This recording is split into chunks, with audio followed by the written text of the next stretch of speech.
Hey guys, welcome back to Andy's Dinosaur Reviews, and today we're going to check out the final of these kind of mainline Funville Dinos Unleashed figures, and this time we are taking a look at the Spinosaurus. And again, so far we've taken a look at, and of course all of the figures are the Velociraptor, the Triceratops, the T-Rex, and now the Spino. And to show you that, first of all, we have the packaging and everything here.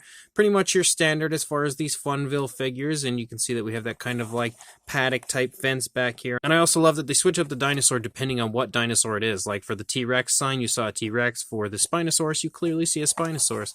But here on the back of the packaging, you can see all of the figures I was just speaking of. Again, the T-Rex, which we have reviewed, the Velociraptor, which we have reviewed, the Triceratops, which we have reviewed, and now we are at the Spinosaurus. And you can also see some other figures down here that are out in this line, which you can see we have the Roaring Action Dinos. I have reviewed the Rex, but not the Raptor, and Pteranodon. I don't have those quite yet. And then there's also a giant T-Rex, which I have yet to acquire, but definitely interested in this one. Very excited to pull this out of the box and check it out, so let's do that right now. So here is our Spinosaurus, and just like, well, it went right down into a kind of an almost lower down sort of crouching position there, but you can see just like with the others, we again have that sound area here on the side, but just like the others, you have kind of like a really nice way to disguise it there, where they've kind of given the same type of skin texture and everything underneath the, sound type area for you to kind of conceal it, even though it's obviously there. But it looks pretty cool, honestly. I would say as far as the coloration goes, it's probably the best one that we've had, because you normally only get like 2 tones of color, and it's not a whole lot as far as the design that they usually give their figures. Whereas this one, we have the bluish tone, but you also have some striping here, you have some striping here, of course the red sail, and you can even see striping up into the sail. So it looks pretty cool, very Jurassic Park 3-ish for sure, definitely.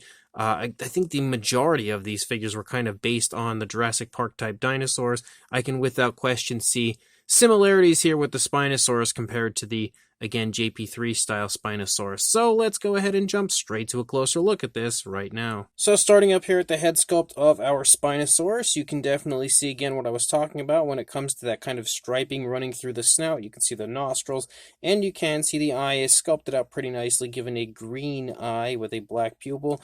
One thing I will say though, looking at the head sculpt of this one, is I feel like out of all of the figures, it's definitely the most muted as far as the detail goes. Like, it looks fairly smooth overall. You can definitely see some texturing to it, but it's not like super nice looking, not quite as vibrant as we had seen on a lot of the others in this line. It looks a little better actually over here on this side for some reason. I think the detail definitely stands out a little nicer over here compared to what we saw on the initial side. The eye paint is also nicely placed on this side. You can see again we have those very small Spinosaurus crests. We do have an articulated jaw for our Spinosaurus. You can see the tongue is sculpted out in there, also painted with a nice lighter tone, and we have that light tone there for the upper jaw, and it definitely looks as though we have a nice gloss coat there for the inside of the mouth. You can see all of the teeth are sculpted. Each and every tooth appears to be sculpted individually. Maybe a few are kind of touching here on the lower jaw, but not too many. If we keep the mouth open long enough to get over here to the other side, yeah, the teeth definitely look decent as far as the sculpt goes. Of course, we have like those rounded type teeth, but it's a dinosaur toy, not a model or an action figure or anything like that you can really expect sharper teeth. So that's pretty much exactly what I would expect when it comes to a figure like this. And the jaw is definitely part of the action feature for the Spino. As we move back here into the neck region, we continue to have some kind of somewhat muted looking detail. Like, you can see it's there, it's just not quite as vibrant as it was on the others, I think. And once we reach back here into like the mid-back area, you start to see some more of those stripes leading down, and you can again see we have that nicely sculpted out sail, and you can also pick out the fact that it's kind of like a almost like a reddish tone or a very dark pink, and then you have those stripes leading up through the sail as well. And then as you lead down here, you can make out the rib cage a little bit right there, a few skin wrinkles and stuff. Leading down into the arm of the Spinosaurus, you can see some muscle definition, and you can also see some nice scoots down the fingers. I think the actual detailing here in the arm is a good bit more vibrant than what we see throughout the course of the body. Like, you can really see the scales pop much nicer here on the arm And again, no nail paint for the hands, but it looks okay. And you can, again, as we lead back here, see the same thing here for the rear leg. You've got nice muscle definition, nice calf muscle, pretty nice looking foot sculpt with some scoots down the toes. The nails look pretty good. And again, the detailing is a lot more vibrant here in the leg than what you see on the majority of the body. You can see a few skin wrinkles, though, running down here along the lower part of the stomach. There are also dew claws, which you can now see over there, so that is a plus. And then as we lead back up here, and we lead out into the tail, we again have some slight flexibility to the tail. Same deal for the legs and the arms. So they're made of almost a rubbery type of a material, whereas the body's made of a hard plastic, which might be why the detail shows up a little nicer here on these areas. You could definitely see the skin texture and everything a little nicer here on the tail, and you can also see some ridges there running out the length of the tail and a slight curve to the tail as well. You're not going to see too much difference over here compared to what we saw on the initial side, except the arm is in a different position here on this side. You can see the left arm is kind of pulled into the body a little bit, and the hand is curved a lot more than what we see on the initial side, and the leg over here is leading, whereas the leg on the opposing side is trailing. But outside of that, again, the figure primarily looks the same. The body doesn't have any type of like a major difference over here compared to the initial side. You can see it's almost straightforward as far as the positioning goes. So it looks pretty cool. It's definitely not my favorite of the line. The T-Rex takes the cake for that one, but it still is a pretty interesting version of an almost a Jurassic Park 3 type Spinosaurus with a very different color scheme compared to a Jurassic Park 3 sort of version, but it's not too bad at all. As far as the articulation goes, we've already made mention to and shown off the fact that we have an articulated jaw, which is part of the action feature. We also have articulation in this arm, but I think the action feature has to do with the right arm. You also have articulation in the legs, which is really smooth and actually goes back pretty far.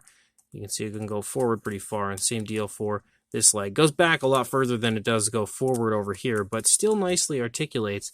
And then as far as the arm goes, it looks as though we don't have any type of forward and back sort of articulation on this arm, but it looks like the arm comes out away from the body. So let's go ahead and give the action feature a whirl.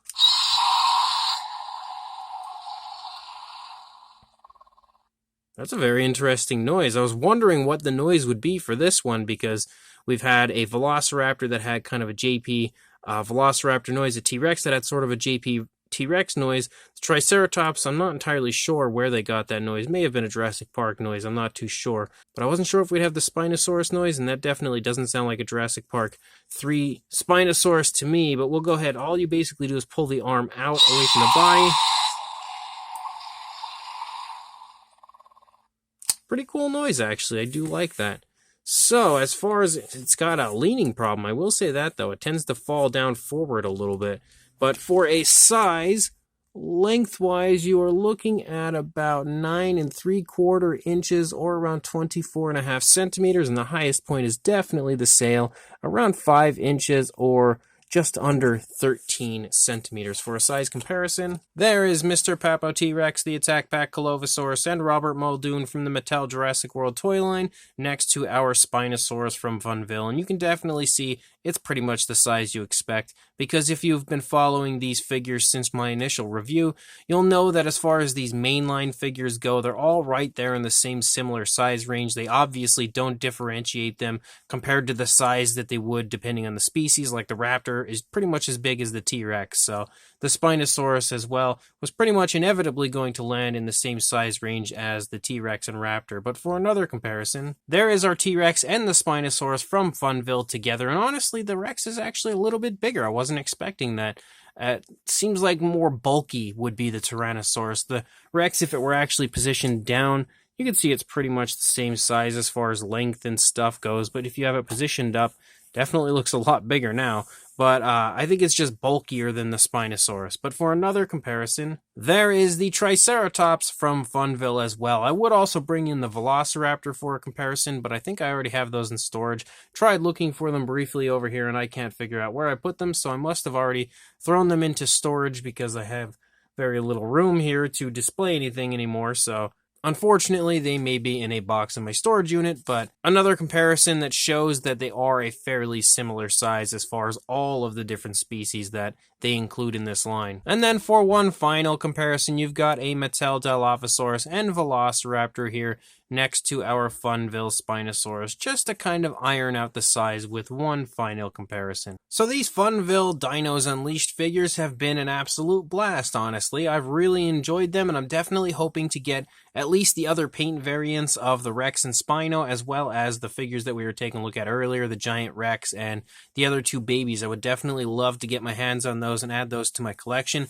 And I'd also love to see more from Funville in the future, because I feel like they do have some potential to release a lot more really cool dinosaur figures. And even though we've gone ahead and tackled probably 4 of the most popular species of all time, I would really like to see them create more and even more obscure species maybe at some point in the future. But this Spinosaurus is pretty fun, though I will say it's probably the weakest out of all 4 of the mainline figures I've reviewed. And the only reason I really say that is just because the detail is slightly muted on this one compared to the others. I just feel like the detail looked nicer on all 3 of the other figures, but that in no way is me saying that this is a bad figure, because I still think it looks pretty cool, has its very own unique feel, but at the same time kind of replicates the appearance of a Jurassic Park 3 Spinosaurus somewhat, and obviously not a Jurassic Park 3 color scheme that we have for the figure, because this time we've got a really nice bluish tone for our Spino, and then of course we have some nice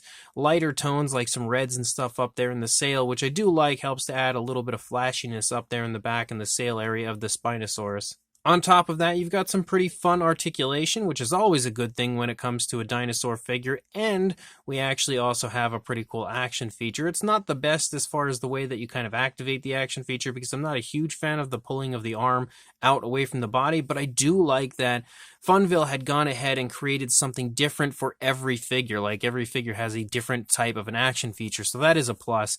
And the noises of the Spino as well are actually really quite cool. So as a whole, it's another pretty fun figure, and if you are interested in this, I recommend you heading to your local Dollar General if you happen to have one near you, and checking out the Dollar General, see if they still have them in stock, and snagging yourself one of these Spinos or one of the other figures that we've already taken a look at here on the channel. If you don't have a Dollar General, though, I'm not entirely sure where you can grab these, because I've only really seen them at Dollar General. I'll try to find a link maybe somewhere online where you can purchase them, although I haven't seen one quite yet. That doesn't mean that it doesn't exist, so I will try to include a link in the description, but otherwise, again, check your local Dollar General if you have one, and also like, comment, and subscribe, and I will see you in the next review. Thanks for watching.